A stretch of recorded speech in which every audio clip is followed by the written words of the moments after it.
Lombardia anche la Toscana distribuirà mascherine alla popolazione. Emiliano Condò.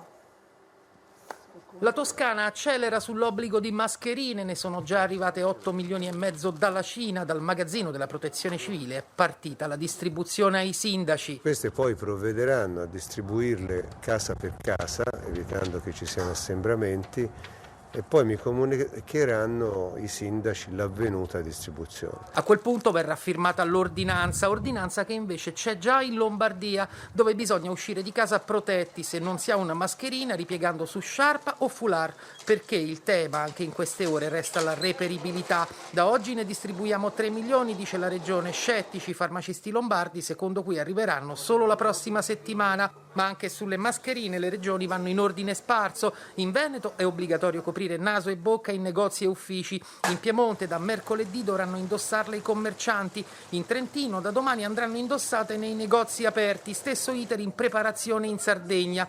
In Friuli nei negozi obbligo di proteggersi, ma non è specificato con mascherina. In vigore già da inizio aprile. Campania e Sicilia valutano la situazione, mentre in Liguria per ora niente obbligo, ma annunciata una distribuzione a tappeto.